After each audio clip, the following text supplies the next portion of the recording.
Great. So welcome everyone. Welcome to Ginger Desk's webinar series. This is the ABCs of KPIs and OKRs with Dr. Jordan Robertson, ND. I'm Dr. Julie Durnan, naturopathic physician. I'm also the CEO and founder here at Ginger Desk, and I'm here to welcome you to our presentation today. Dr. Jordan is here with me. And I'm so delighted to introduce you to our guest speaker, Dr. Jordan. And for those of you who haven't had the absolute honor and pleasure of running in Dr. Jordan's circles or being on one of her infamous webinars, you are totally in for a treat today. Dr. Jordan is on a mission to elevate integrative and naturopathic medicine to the standards of care that conventional medicine practices, while simultaneously solving the unpaid research labor crisis for naturopathic doctors. With a 15-year career in facilitation, research inquiry, and critical appraisal at McMaster University, Jordan has taught thousands of students how to be better communicators, work in teams, and research nutrition, integrative care, medicine, and space medicine. That last one while co-facilitating a course with NASA. Jordan is the founder of the Confident Clinician. It's a database, clinical decision-making tool, and home to over 750 full-time clinician members. She has 60 fellows in her leadership program and over 5,000 clinician subscribers to her free integrative magazine, which is called The Stacks. She's known for helping clinicians see their own potential, inspiring curiosity, vulnerability, and mind changing, and for giving clinicians the push they need to become the best at what they do. As a retired naturopathic physician, she's paving the way for clinicians to love their work, their career, and even the critical appraisal of research. So we are so honored to have Dr. Jordan here today talking all things key performance indicators and objective key results. So welcome, Jordan. It's great to have you here. Thanks, Julie. Yeah, I'm so pumped. I love this topic. This is like one of my favorite things to do with clinicians. So I'm excited for us to dive into this topic. And I have some cool like resources and freebies at the end for you to grab as well if you're in the audience. So I'm excited to share. That's so great. And so a few housekeeping rules today before we launch right in. So throughout the presentation, Jordan herself is actually going to be monitoring the chat, and I'm right here too. So we're both going to be in the chat. We also have our amazing Taba Jahani here on hand. So there's lots of folks here at Ginger Desk available to answer your questions. So you don't have to wait to the end. You can actually just go in the chat, ask your question. There is a button for Q&A. You don't actually have to post your question there if you don't want. If you want it answered right away, please go to the chat so that the speakers can see it as we're talking. And then at the end, of course, we'll open up some time for some Q&A as well. So today, our agenda. We are going to be talking a little bit about how to get support to drive growth in your practice. I'm going to be kicking us off. And then Jordan's going to launch into what the heck are KPIs and OKRs. And then the most important KPIs that you need for your work as a clinician. And then she'll be talking about tracking and reviewing. And then as Jordan just mentioned, she's also got a really cool giveaway. So stay to the end. For those of you watching this on a recording, you can still enter for the giveaway. So I'll start with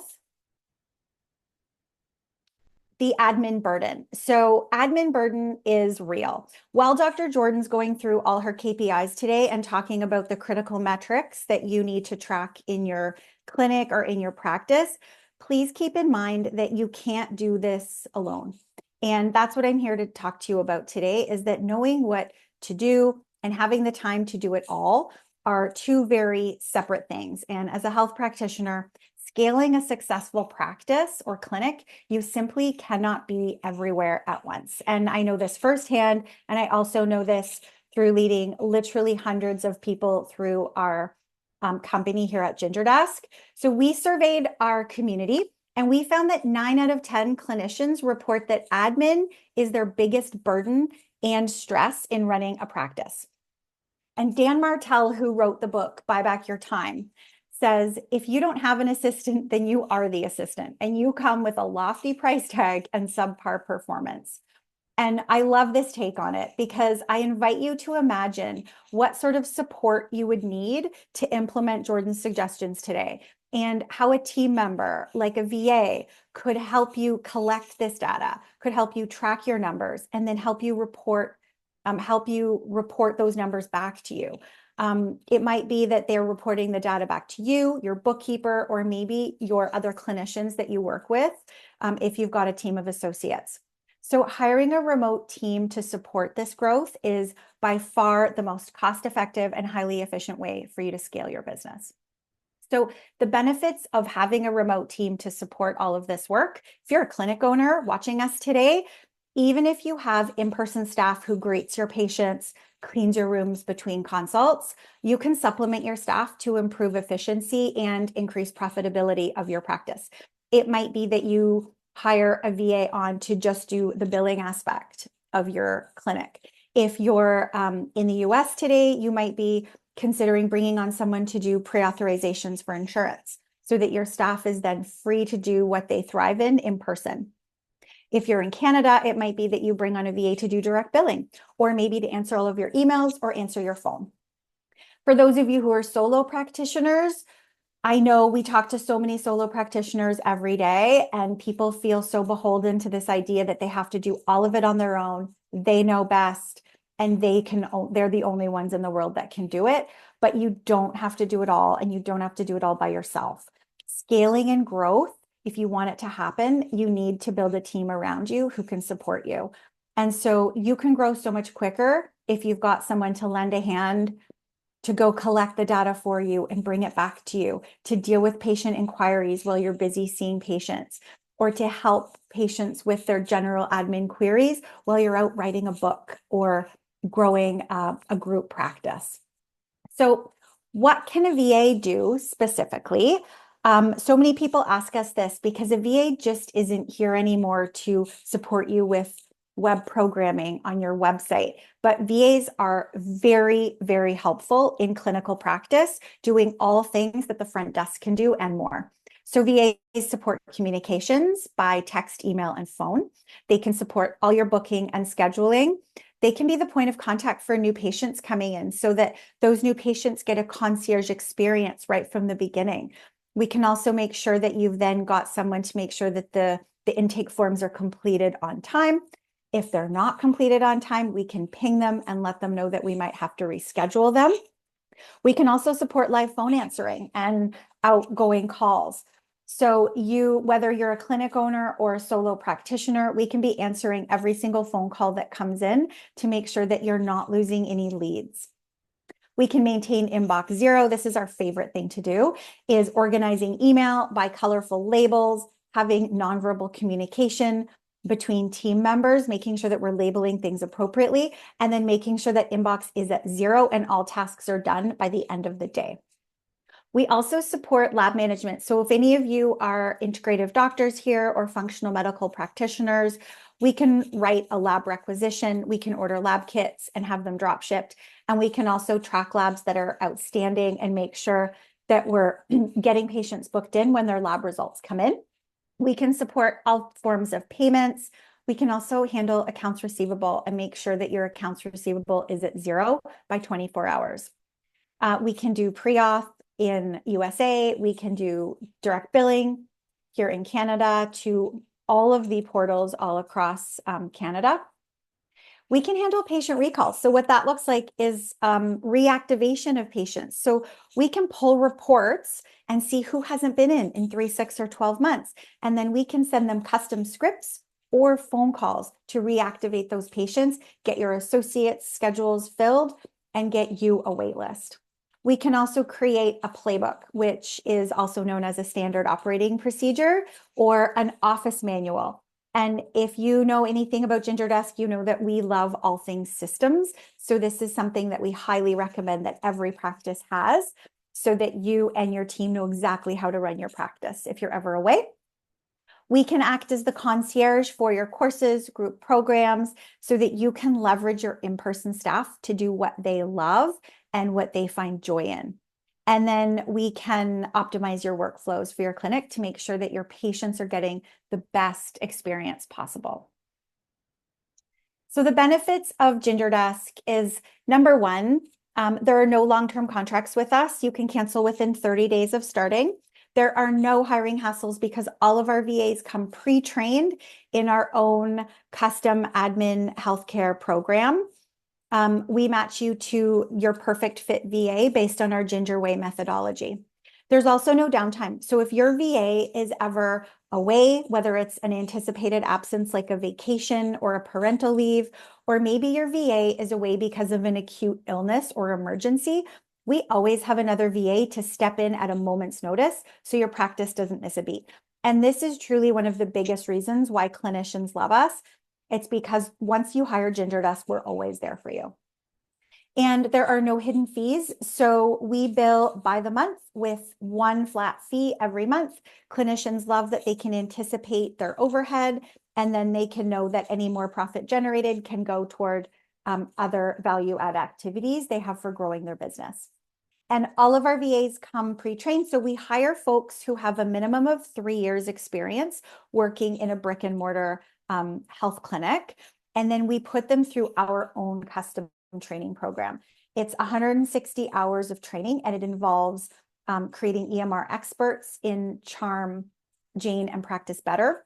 We also train extensively on HIPAA compliance and how to support a practice remotely with the most efficient workflows.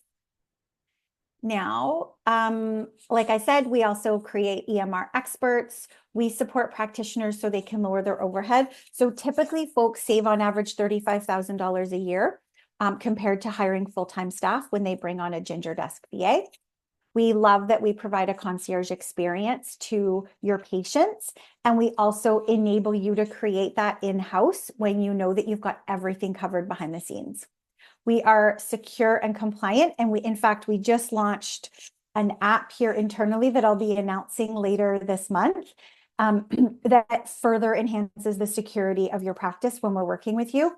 And we're scalable with growth. So as you grow and scale your business, you can layer on support as you need. So you can start exactly where you are today.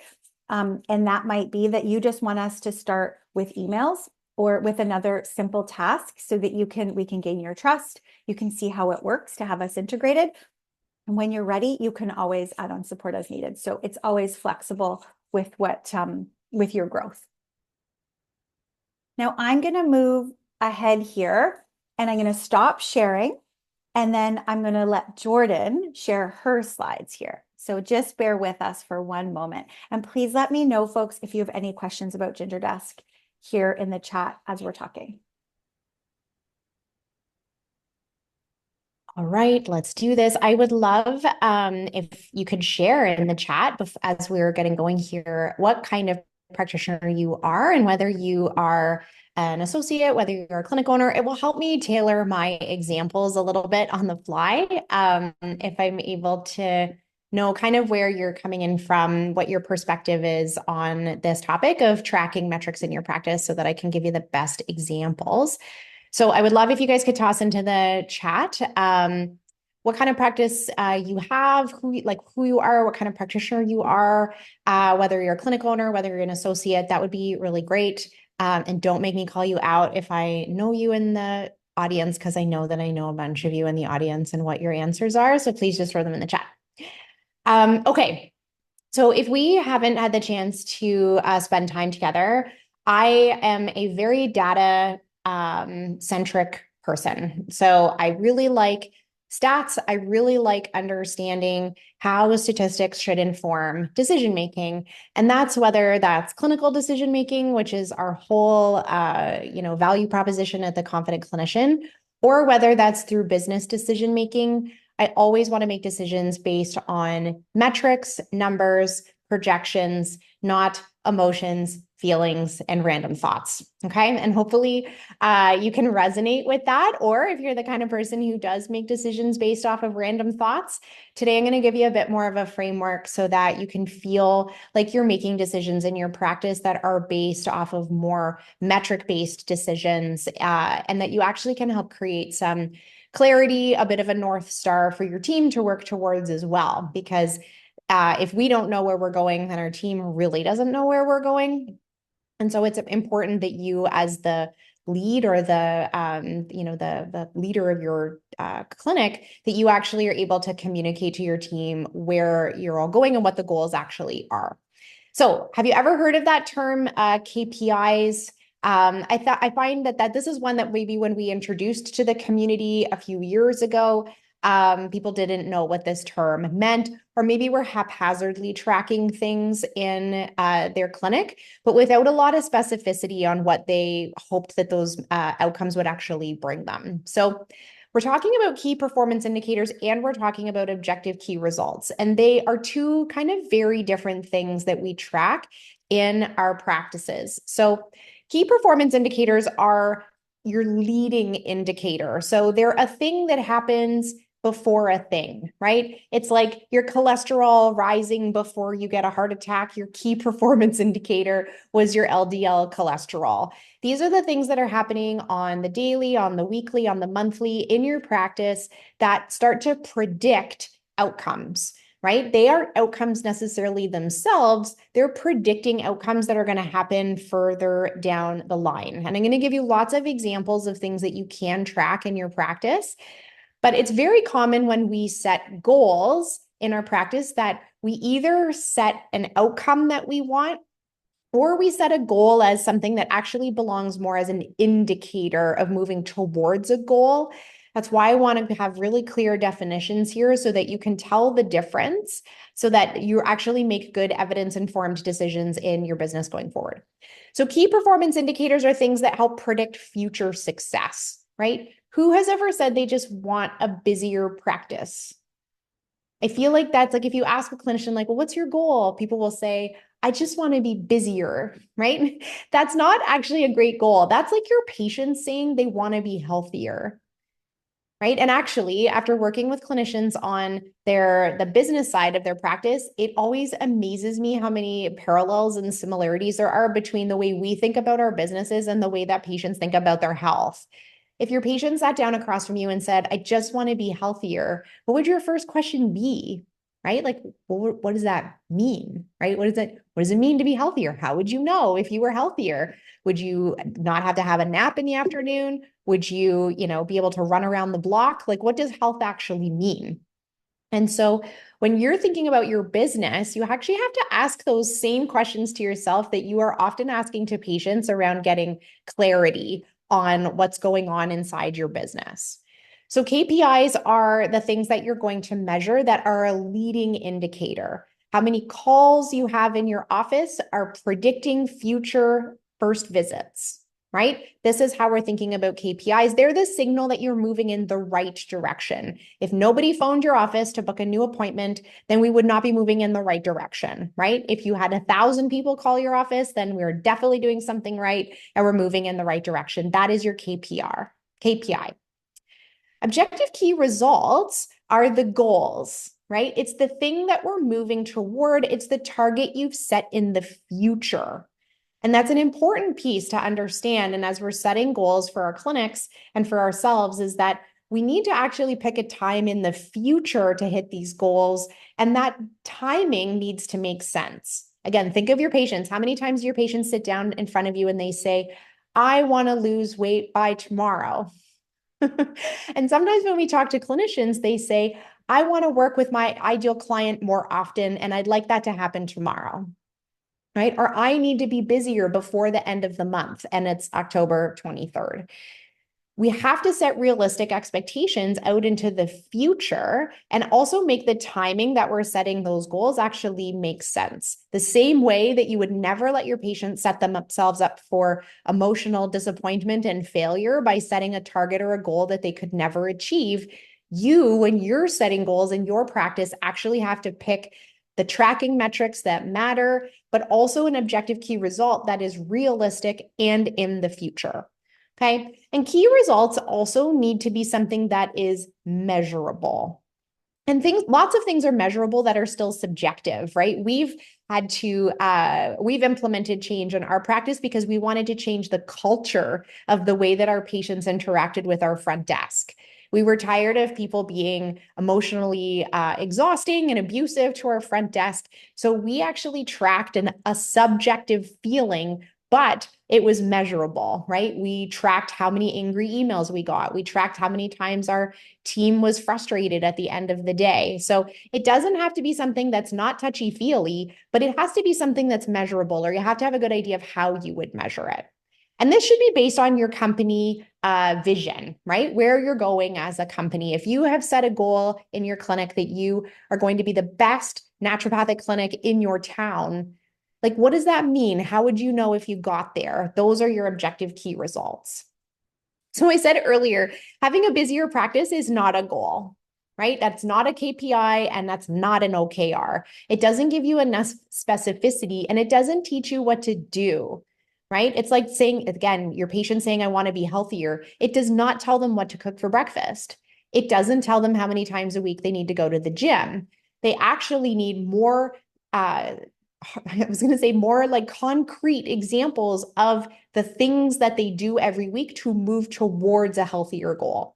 So here's some examples. If we wanted to get much more clear and much more granular on OKRs, objective key results, if you're a practice owner, you might have a goal of having every associate be more than 80% booked in their calendar. That's a great objective key result.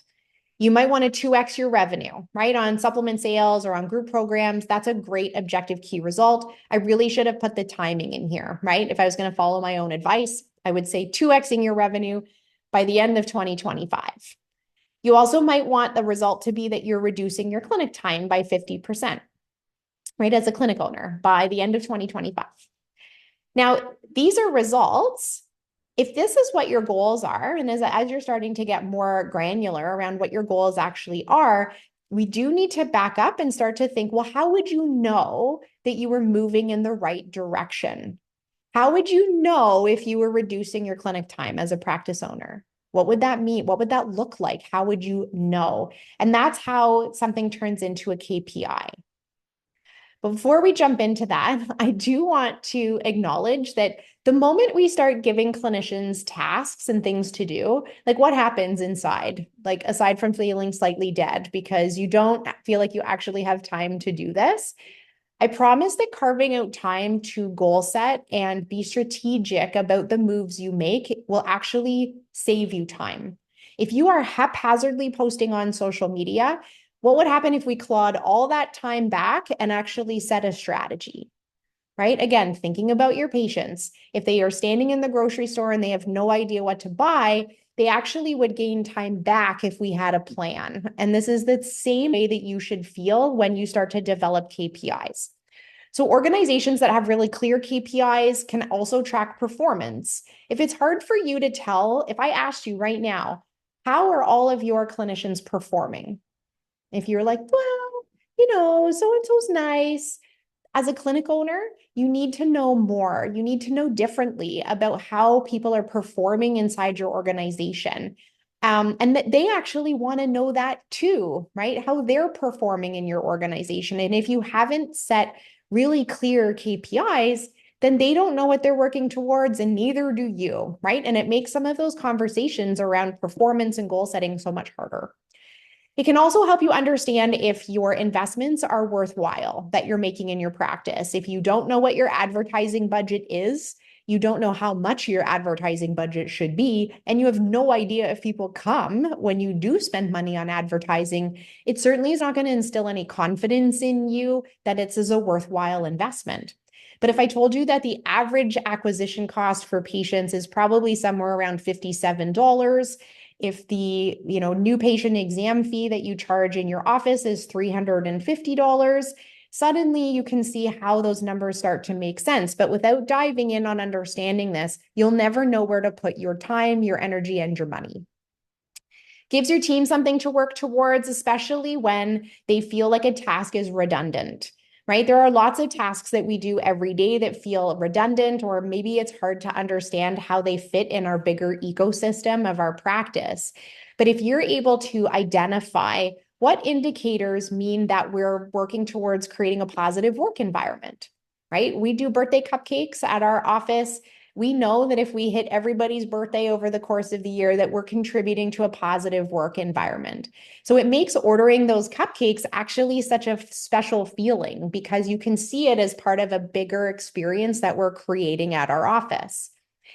I hate emptying the dishwasher. And I always loved, I had this great conversation with my psychologist about redundant tasks that are super annoying. And he gave me a great piece of advice. He was like, Jordan, you just have to connect those to your higher purpose and the bigger goal of that what you're trying to work towards. He's like, what if you reframed emptying the dishwasher as creating a chaos-free home that prides itself on home cooked lunches that leave the house every day in Tupperware? And I was like, well, that's actually a really beautiful way to think about emptying the dishwasher. Because if I'm emptying the dishwasher every day, what that means is that I made everybody lunch, that they had a healthy, nutritious thing, that they probably felt loved in the middle of their day. And now I have a stack of Tupperware to deal with, but it's actually connected to my bigger vision of having a healthy family. So when you give your team KPIs, it helps the things that they have to do actually get connected to a bigger vision. And it actually makes those tasks so much more important because you can see how they're connected to where you're going. It also helps you see your year over year growth, which sometimes can be quite difficult, right? To see where you're growing and how you're growing every year. So you definitely need KPIs if you're a team of more than one person because it helps give that other person that North Star that they're working towards. If you say, I want 20 new patients per month, when I saw patients up until last year, well, I didn't see any new patients my last couple of years, but when I was in I call it my prime, I needed 22 new patients a month to work in my practice for my schedule to be full all the time. And so that was a target we all worked towards. It was an entire team-based goal that Jordan needed 22 new patients in her calendar every single month in order for us to meet our targets. It helped everybody stay on the same page. It helped them prioritize tasks so that they would call new patients as a high priority. You also want to see where all of your investments are going. You also want to understand and track your financial goals. I also think it's really important to have KPIs if someone else is managing your sales calls, and they should be, right? At this point, if you're a clinic owner or a clinician, someone else should be doing those sales calls for you. It also helps you track where people are coming from and also helps you understand how successful that person is at closing those calls. We used to have a 90% close rate on our sales calls when my team made those calls. So they made people feel like they had won the lottery when they were calling and that they would get this like coveted appointment. And we noticed post-COVID that our close rate had actually dropped below 40%. And part of it was because the culture of people sending emails in the middle of the night looking for healthcare providers had changed. So it wasn't necessarily that my team's performance had changed. It was that the people that were calling the office had changed. And if I hadn't been tracking that in a really intimate way, I might have thought that my front desk had started to poorly perform, or that they no longer liked their job, or that they weren't doing the script that I had given them. But because we were tracking it so clearly, we were able to be like, why is everyone emailing for naturopath appointments in the middle of the night and then ghosting us completely? It's really ruining our stats. But because we knew the stats, we knew that it wasn't something that we had done. It was the change in culture of people that were seeking out healthcare and then never following through on their patient inquiries. I also think if your practice is growing at a really rapid rate, that tracking your KPIs can help you see where things are going to break. Right? Understanding where patients come from also helps you understand what levers to pull. We just added a new integrative medical doctor to our clinic. And I know in this moment that I can't advertise her because it's going to break our systems down if I add too many new patients to the sort of funnel and flow of the work that my office managers have to do. You can know these things if you track this with your KPIs, and helps you understand the metrics of your practice and where things are kind of walking a thin line, actually, if you track these pieces. So this is the why, right? And hopefully you're on the same page with me that this is something that's important and actually requires you to sit down and actually do it. So starting to track can be really overwhelming. And if you're an analytical person and we say we want you to track your new patient inquiries, you're going to create a spreadsheet that looks like the Matrix, right? And I'm aging myself by giving this like sweet Keanu Reeves reference. But you know, though, then the Matrix where all the dots and all the things and they're like playing with all the data, that is not what tracking KPIs needs to feel like in your office. You need to track things that matter. You need to track things you're willing to change. So if you're not going to change something, don't bother tracking it. And you also need to track things that are going to inform you towards your goal. Okay, so here are some great examples. So thinking bigger picture, are you trying to track the success of your associates? Are you trying to track retention, right? KPIs really need to be a reflection of things you care about. If you don't care where patients come from because there's this flood of new patients all the time and you never have to market and people just, are banging down the door, you might not need to track that because what are you going to do, right? Like you don't need new patients. There's a ton of people coming in the door. But maybe there's something you really do care about, like the patient experience or how long people stay at the office or inter-referrals if you have a multidisciplinary clinic. Those are the things you're going to want to track if they matter to you. So making a list of the things that really matter in your business can be a really helpful way of starting to think about those KPIs.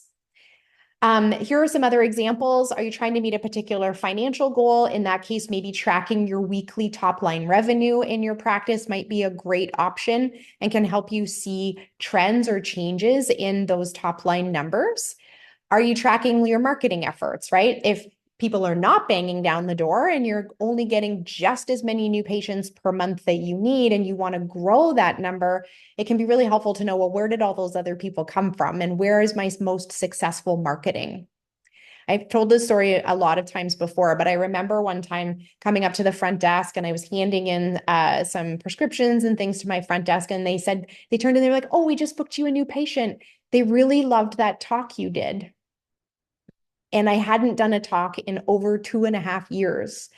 And because we were tracking things, I knew that this talk that I had done literally 2.5 years earlier was still slowly bringing people in the door.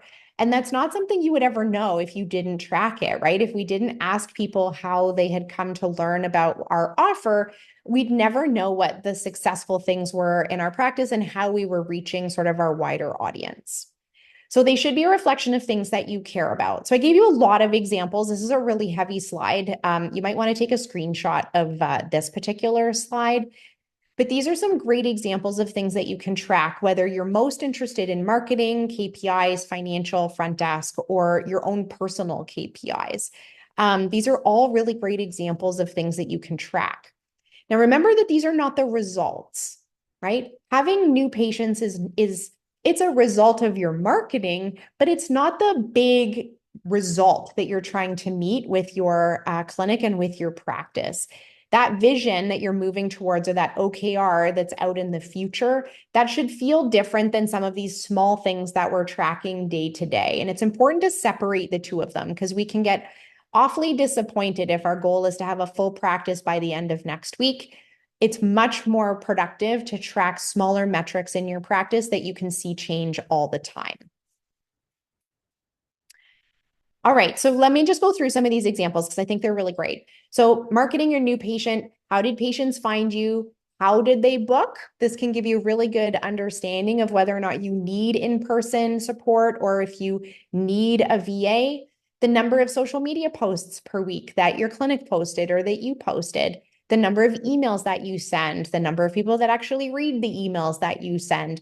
I even had an example in there of something like video watch time, right? These are things that if you track them, you can grow them, right? It's really hard to grow from a marketing perspective if you don't know what's working and what's not working. I grew my social media literally just by looking back to see what was successful. And nobody wanted to hear statistics that came out of studies. It didn't matter how brilliant the stats were. I could literally be like, and this study showed that everybody lived forever. And then I could show next a picture of like burned carrots that I had made the night before for dinner by accident. And the number of likes and interest on those kinds of posts are what taught me how to angle my social media so that people felt like it was more relatable. People don't care about research. Unfortunately, they only cared about my kids' burned dinner. Practice KPIs, a good example would be something like the number of visits per person per year, and the ARP there is annual revenue per patient. We just finished a massive economic report at the Confident Clinician, and it's about to be published next week. We looked at that annual revenue per patient, and it's surprisingly low in our industry, which means that we're having to replace patients every year with new patients. And that is not only exhausting, but it's also more expensive than keeping the people that are already inside your practice. Tracking that annual revenue per patient can help you understand where the leaks are in your practice and where a reactivation program would make a huge difference. You probably want to track where your referrals are coming from, cross referrals, and for example, how are people using more than one service inside the clinic?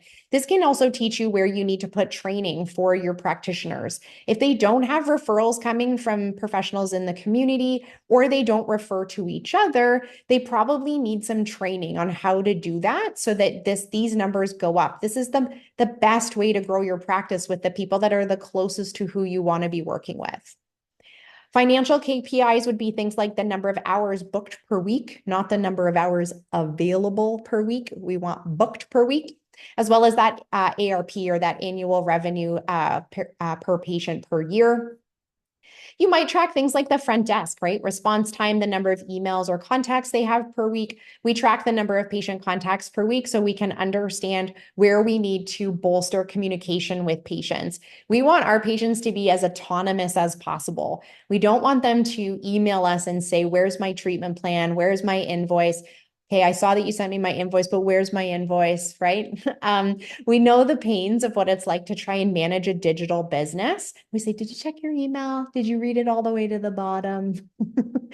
If you track those things, it can help you understand the culture of the queries that your front desk is having to actually navigate on a day-to-day basis. And when we see an exploding number of patient contacts, we know that there's a missing kink in the chain, and it's helped us develop training for our associates. Here's how to finish your visits so that your patients stop emailing us, right? That was an important training. Or here's a template that needs to be attached to every single patient appointment so that they stop emailing us. We only found that out because we track it, right? My staff would never be like, I think I've managed 60 extra patient contacts this week than I did before.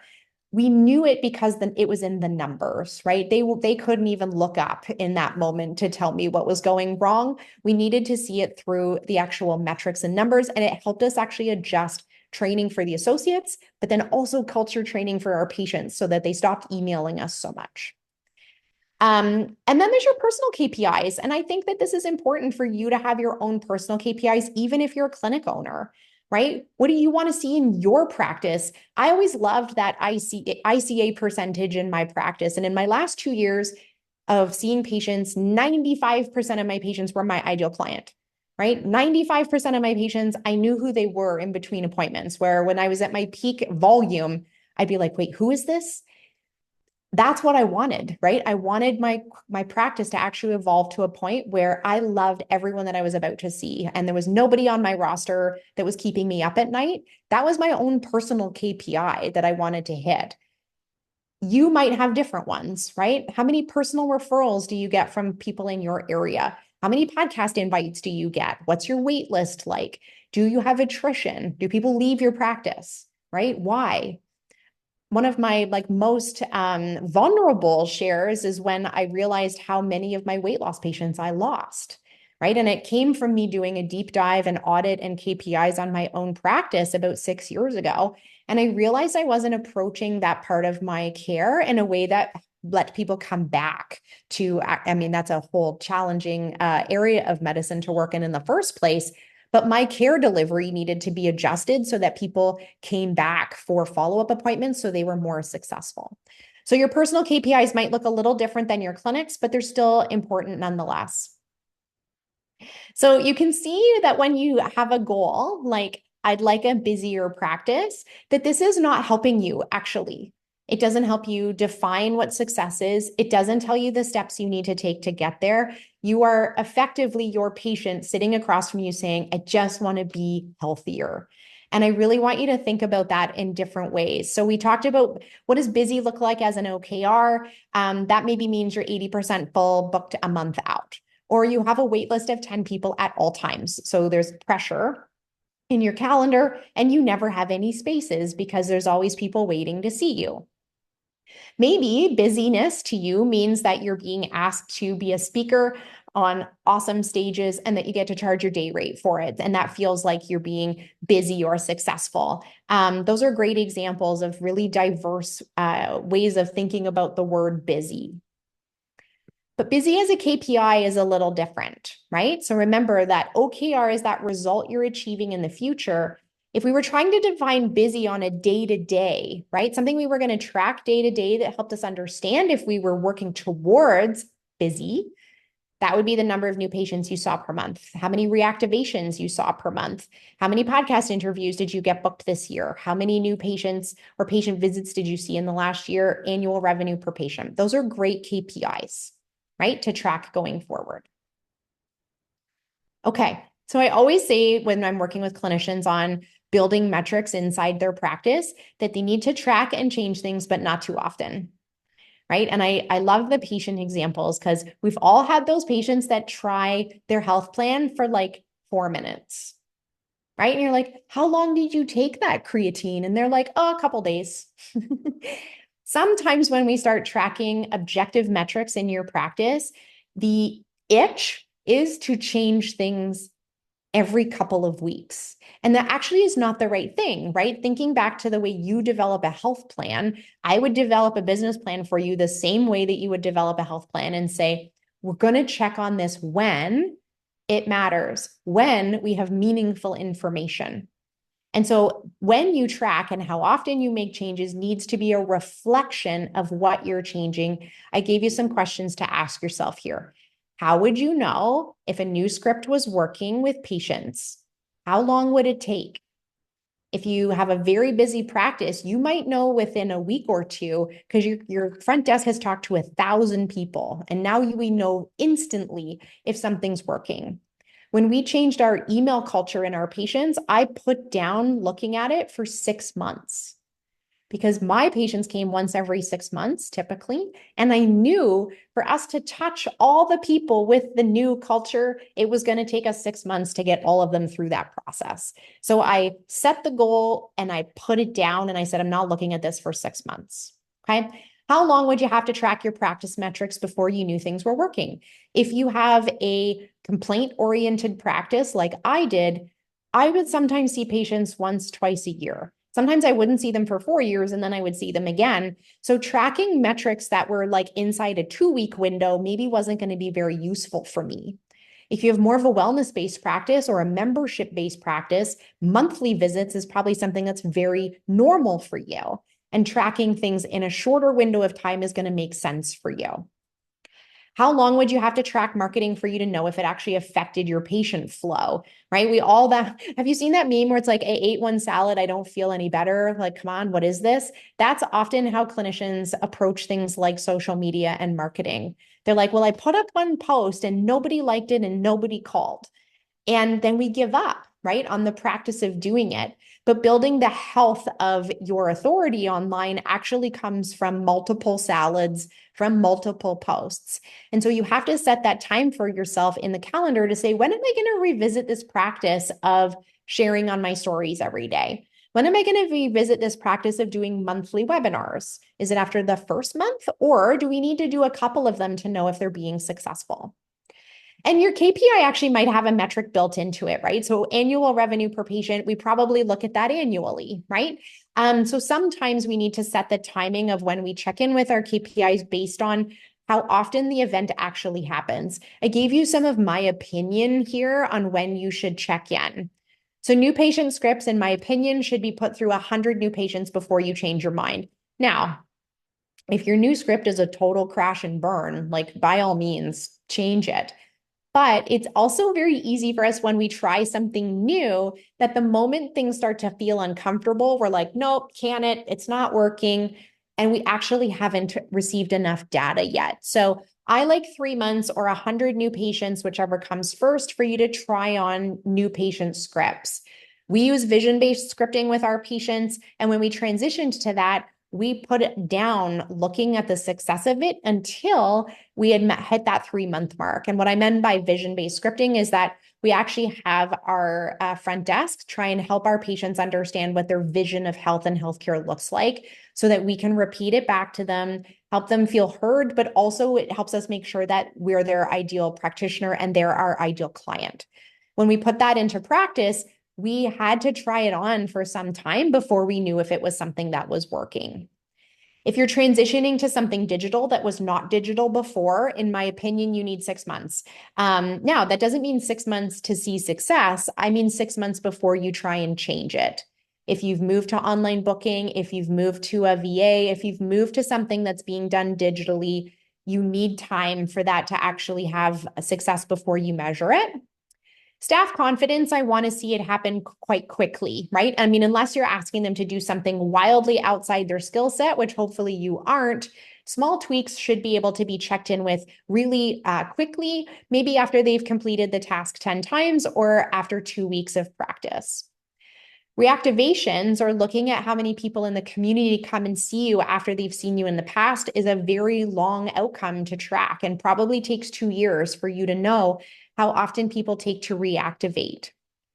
SOPs for your associates, in my opinion, I think we check in on those things at 6 to 8 weeks. And the only reason I check in on those things sooner is that I actually need to know where there's additional training that needs to be implemented with my associates. If it's something that I am doing myself, I'm probably willing to let myself go longer before I check in. Whereas if I'm enabling or mobilizing other people to do something, I'm going to want to check in on those KPIs a little bit sooner.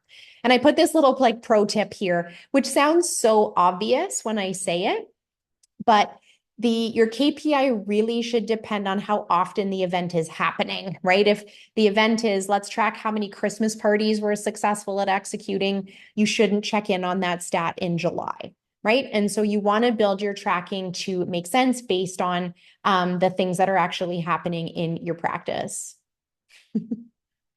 So what does it mean, right, to want a busy practice? I keep coming back to this because it's so common for us to hang our hat on this goal. This is not a goal. I mean, it's lovely, right? We all want busy. I want you all to have very busy practices. But it's not a goal that you can actually work towards with clarity, right? It's the same thing as your patient saying they want to get healthier. Okay, so what are you going to do now? So I want you to think about what your goals actually are. And if you are having trouble thinking about what the result is or what the KPI is, I'd love to hear it in the chat because I will help you come up with what that answer is. But thinking about what that goal actually is, it can't be just being healthier or being busier. I need you to have some tangible ideas around what that looks like because it helps you build out that KPI. If you want to be 80% booked 4 weeks out, what has to be true? Because that answer is your KPIs. What has to be true for you to be 80% booked? You need people to phone. You need your front desk to land those sales calls. You need people not to reschedule. You need your online booking to be live. You need to post on social media, right? Your KPIs are what build moving towards that OKR. Okay, what needs to be true? Oh, look, number 2 is something I just said, which I didn't realize. What needs to be true for you to hit that goal? And then schedule time in your calendar. So when I schedule time for myself or when I schedule a new tracking metric or a new goal, I automatically schedule in my project management software that I use to check in on it. And so all of a sudden, like 3 months from now, this task will come up the list and it'll say, hey, Jordan, check in on the stats on this that you changed 3 months ago. So I've set myself this reminder into the future that I need to circle back with myself or with my goals and make sure that it's actually meeting the goals that I was looking for and ask the people that I need feedback from to make sure that it's working for them too. Because sometimes I've put other people in motion in order to meet that goal. And I want to make sure that they're feeling confident with being able to execute it as well.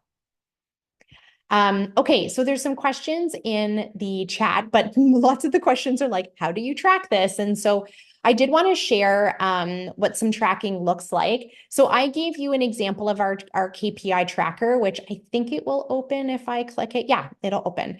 So we use this in a Google Drive for our front desk to be able to track our new patients. And that, if you've never tracked anything before, start there, right? That teaches you a lot about your practice, teaches you a lot about where people go after they work with you. And so this is how we track it. We do track the patient's identifiers in so that we can figure out where they go after their initial appointment. We realized this is probably version 79 of this spreadsheet because every time I checked in on that goal, like I set myself the little reminder, go check that KPI spreadsheet, Jordan, I would realize I was missing data, or I'd be like, shoot, it would be nice if we could sort it based on this. And so we actually kept evolving it over and over and over again so that we came to today's like current version. There was a time when I did not use online booking, because I've been practicing since dinosaurs roamed the earth and we didn't have it and it wasn't great. And so we had to add this column when we added online booking. You can actually edit these for your practice. And so when you open that link, just make a copy of it. You can edit these so that you could put in, one of the people is Jordan. And so that you can actually track if you have multiple practitioners in your office, who they booked with. We also have in what they booked. So I left ours in there because we have gone through many iterations of programming in our office where we've booked 2 appointments right out of the gate, depends on how busy the practitioner is. So I left all of those in there for you. We track our reactivations, and we also track if people connected with our patient care coordinator but did not book. If someone didn't book, then our patient care coordinator actually tracks why they didn't book. And this is a really great thing to understand the objections to working with you. They'll say things like, there's no Saturdays available, or it was outside my price range, or they were looking for something covered by insurance. Sometimes if we don't track this, it can be awfully disappointing when someone calls your office and they leave without an appointment and you don't know why, right? I think we all have that like deep desire to help people. And if people call and you're like, what, they didn't book? How come? Tracking this actually really helps you understand if you're attracting the right people. It also helped us key into the fact that one of our Google ads at one time had been set to offer free therapy, and people were calling for a free therapist 1,000,000 times a month. And it was only when we tracked it in the KPI and I was like, why is everyone calling for free therapy? What happened? And some copy had been updated in one of our Google ads, and we were attracting people all over the world who were looking for free therapy.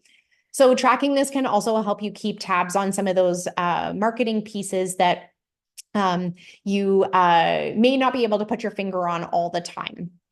We also track things like where people came from, notes to pass on, and in this box, we usually are putting their chief complaint, or we put it here. And then we also track which patient care coordinator secured the call. It helps me understand their workflow. It helped me understand where we needed to add or hire more staff, because if people were not able to execute on new patient calls during their shift, it's because they were too busy doing other things. And then we also put in other statuses. So we go back and actually look at whether or not people completed 3 visits, which is one of our KPIs that we want to hit. We also track if people were just not a good fit. And sometimes you don't learn that till after they've had their first appointment. We, as a clinic owner, also stratify these results and give them back to our associates every quarter. So they're able to see their own KPIs over the course of 3 months, and they can look and see if people are meeting that target of hitting their 3 visit minimum in the year. So that helps us understand where people need coaching around how to secure follow-up visits, etc. So that's that. And actually we can I can just throw the copy of this right into the chat if you want to open it right away. It's just going to prompt you to make a copy of it for yourself. Oh, that's great, Jordan. People were asking about that. Yeah, that's awesome. Okay, let's ask some more questions, or I'm happy to answer questions. but please take our KPI tracker. You can have 79 versions of it as well as you keep evolving it to meet your needs. But it's a really good place to start with tracking if you've never tracked metrics in your practice, is just to track the patient journey. You can, of course, get more complicated and say, how many people landed on the website? How many people then scheduled a discovery call? How many of those discovery calls actually followed through? How many of those followed through people actually made it to visit 3? Those are great options for you to track as practice owners or as people in charge of decision making in the practice to know, again, which lever to pull. I always want you to feel like you're making an evidence-based decision in your business in order to make those key decisions for yourself. This is a great question about annual revenue per patient because you're asking about the software that I have barely opened. So my practice uses Jane, and I am not proficient at it in this moment because we transitioned after I left practice. I really like it as a clinic owner to be able to see the certain metrics for it, but it's in its infancy for us at our practice. And so right now what we do, and you can do this kind of crude calculation on annual revenue per patient, is to say what your total revenue is for the year and then divide it amongst the number of patients that you saw per year. That will give you a very, very crude annual revenue per patient. 100%, there's going to be some high users in your practice and very low users in your practice. The other thing I've suggested for clinic owners is you can often in your accounting software is actually rate your patients or clients based on annual revenue and look at your top quartile and see what they spend versus your bottom quartile. And that can give you some additional information about that annual revenue per patient as well. Other software that I've used, and I think Jane will do this also, is you can see the number of visits people have had per year. And if you, again, you're working in a little bit of averages, but if you say our average visit length is 45 minutes, the average cost of that visit is X dollars, there's your annual revenue per patient as a more crude number. But it can be helpful for you to see that because that generally is a number that needs to go up. In our economic report, the annual revenue per patient was very low when we tracked it across the hundreds of practitioners that filled in the survey. It's such a low-hanging fruit for clinics to see patients even one more time in the year. It's such a great metric to be able to track. Okay, question in the chat. We don't track anything yet, and we have a large counseling agency. I'm curious of a gentle way to inform the team that we're going to be doing KPI tracking and data. Some folks don't have the best retention, and I want to ensure quality in my practice. I'm just worried the team will feel micromanaged. Okay, that's a really great question. And I had it on an earlier slide, but actually people are craving that kind of direction from you, right? And the people that are on your team are craving a goal to work towards. And I know sometimes it can feel like it's mean to set a goal, especially if people aren't meeting those targets for you right now. Your goal doesn't have to be unattainable. It would be the same if the patient sat down in front of you and you said, okay, I want you to start working out 7 days a week, right? You would never set that goal for your patient. And so if you're really deeply invested in helping your clinicians grow, you would say, does it feel like a reasonable goal for us to improve retention by 25% over the next 2 months? We're going to keep track because I would love to be able to celebrate that with you as we help you grow as a clinician and we help you meet some of those metrics. I would love to see your calendar be more than 60% full before the beginning of next year. Can we agree that that's an awesome goal? Great.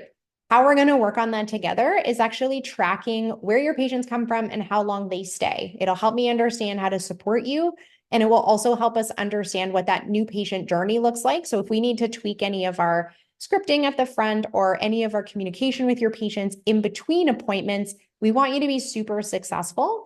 Let's start tracking so that we actually know what's happening. Right? It's a very and they actually are craving that from you as their leader, that their actions and behaviors and metrics actually do matter. All right. Oh, you know what? It's because my Zoom chat here was sent was Oh, just there. sending it We've got to. Marika from our accounts team just posted it. Okay, thank you. The There. way the Zoom chat was set up is that I wasn't allowed to chat Oh. everybody. So just make sure, folks, that you take that document and then make a copy. For those of you who don't know how Google Docs works, or Google Sheets, just make a copy of it. Jordan, this was so great. Does anyone Amazing. else have any other questions for Jordan while she's on here? This is so great. And just to Awesome. go back to Thanks for that having me. initial, oh, it's been such a pleasure, Jordan. I just wanted to say some highlights here that I loved about what you said is I loved the personal KPI note about your ICP or your ICA, seeing them in your calendar. And we hear, like, I talk to hundreds of practitioners all the time in accounts when people are signing on with a VA. And we hear about this so much when folks are complaining about different people that they see every day. And it's so nice to have you shout that out. Like, make sure that who you want to see is actually booked with you. And then I think everyone resonated with this average revenue for per patient because so many people get so stuck with I'm working. Like we hear, I'm working so many hours. I'm doing admin between clients. I'm checking emails and voicemails after hours. And they feel like they're working so much, but actually how much of your revenue is per patient? Like how much is billable? Because you might be working, doing stuff that isn't of interest to you. And it's so good to just go ahead and track it. So I love that you pointed that out. And then the reactivations per month. I love that. And I wanted to remind everyone, tell your assistant what your goals are.